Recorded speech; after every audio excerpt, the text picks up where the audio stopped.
2 weeks ago, I went to Montreal for Shabbat. We were there to see a show, to have some good food, to see old friends and teachers of Rabbi Baruchel's, and I have to tell you, the timing was horrendous.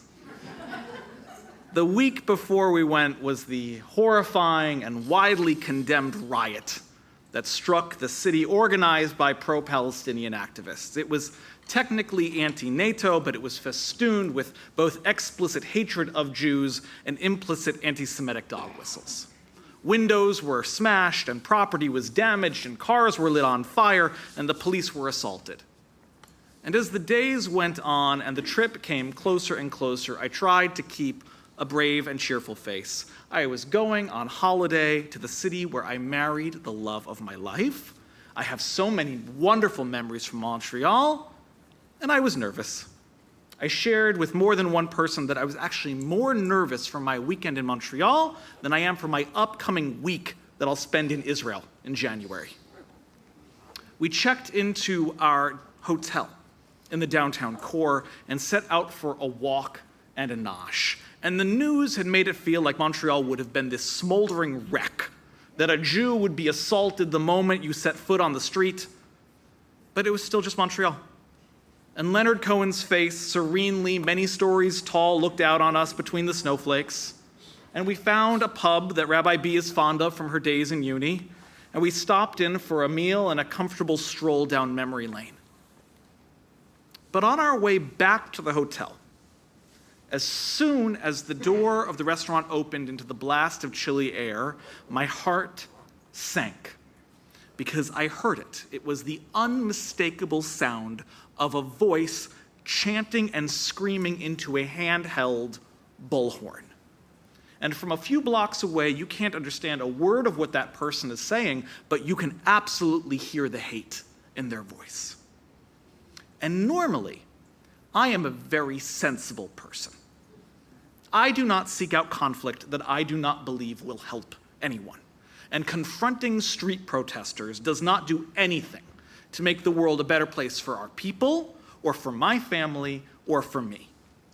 But on that Friday afternoon, my anger overwhelmed my sensibility, and it even blocked my nervous fear. I was determined that I was not going to walk several blocks out of my way or scurry away like some frightened animal just because someone who hated me was on the next street corner. And if there was a protest going on, I was going to be meeting it steely-eyed and determined and with my head held high. And so we walked towards this amplified sound of screaming. We turned the corner onto St. Catherine Street, and we were immediately met with a sight of 5 men in front of a high-end clothing boutique screaming about fur. It was an anti-fur cruelty protest. It had nothing to do with Israel. It had nothing to do with Jews. It had nothing to do with me. Thank God. And the great Hasidic rabbi, Rabbi Nachman of Breslov, is famous for many brilliant teachings, but his most famous one goes, V'da shehadam tzarich la'avor al gesher tsar me'od me'od, v'hakalal ve'akir shelo yitpached klal. Every person must know this, that a person must cross a very, very narrow bridge, and the main rule is, do not be afraid. And at Jewish summer camps throughout the world, that teaching has been adapted into a song that goes, Kol ha'olam kulo gesher tsar me'od, v'ha'ikar lo lefached klal. The whole world is a narrow bridge, and the most important thing, once again, is not to be afraid. So I want to take a moment tonight and expand on this teaching, both bringing it into its relevancy inside of our Torah portion this week and lifting up a very small nuance of the original Hebrew, which I believe is especially relevant to our world today. So our Torah portion this week is Vayishlach, and it contains the dramatic and dangerous moment when Esau and Jacob are reunited after more than a decade apart. And the last time we saw these two brothers, or they saw each other, Esau swore that he would murder his twin. and their paths have diverged and been different in every way. Jacob has been away in Haran. He is now returning home with a very large family, but modest wealth, and he is deeply isolated. He is unmoored. He is a stranger without a home, but his brother, who has remained here the entire time, has become extremely wealthy, extremely influential. He is, for all intents and purposes, a local warlord. He commands an army of 400 men, all of whom are coming to the reunion with his brother. And in the teachings of Rav Nachman, there is no greater textual citation for his famous teaching than this very parsha. This moment, this between Jacob and Esau, this is the narrow bridge. Danger is all around. Jacob is quite afraid. But God makes him a promise that he will be protected, that he will be blessed. And so, despite his fear, Jacob holds firm to his faith. He takes actions to protect his family, but then he strides forward to meet his brother. And it works out. They embrace and they kiss and they weep and they reconcile. But our rabbi warns us that had Jacob run or cowered or given into his fear in any number of ways, he would have fallen from the narrow bridge and Esau would have struck and the Jewish people would have been swept away. Returning to the original Hebrew, I'm sure you notice that the words of the song are not identical to Rabbi Nachman's teaching.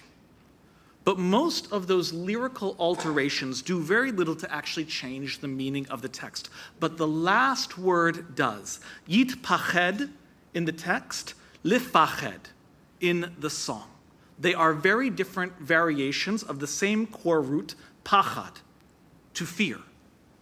In the song, it is put into the simple infinitive, to be afraid, except, of course, in this case, it's to not be afraid, lifached. But in the original teaching, the word is yitpached, which is hitpa'el, or reflective, or causative in the grammar, which is to say that the word means do not make yourself afraid.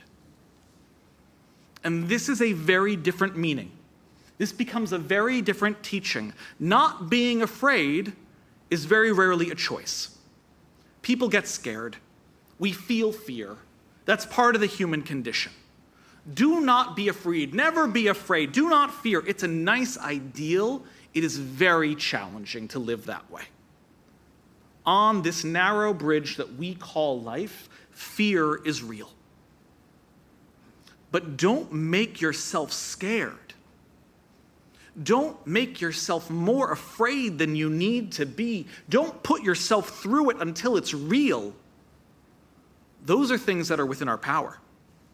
That's something we can, in fact, do something about. When we are striding on this narrow path, the choice of choosing courage over fear, of limiting our fear, that is what the rabbi is trying to teach us. That is how we make it to the other side of the bridge.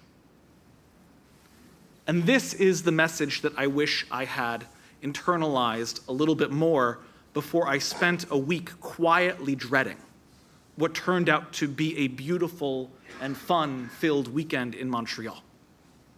And as I turned the corner towards a protest that had nothing to do with me, while simultaneously anticipating that my very identity was about to be under attack, it was this teaching that came into my mind in crystal clear focus. Besides getting to spend 3 days with my lovely wife, the best part of my trip in Montreal was seeing the Jewish comedian Modi. He'll be in Toronto at the end of March. This is not an endorsement. I don't get a kickback. But I might encourage you to go see the show.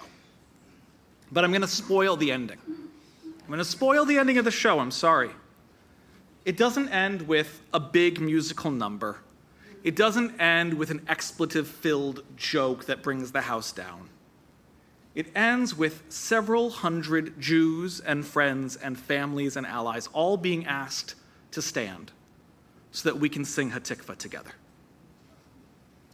And when we did that in Montreal, exactly 1 week to the moment after an anti-Semitic riot tore it apart and planted seeds of fear, this came to my mind as well. Yes, life is a very narrow bridge, but we do not need to make ourselves afraid. Shabbat Shalom.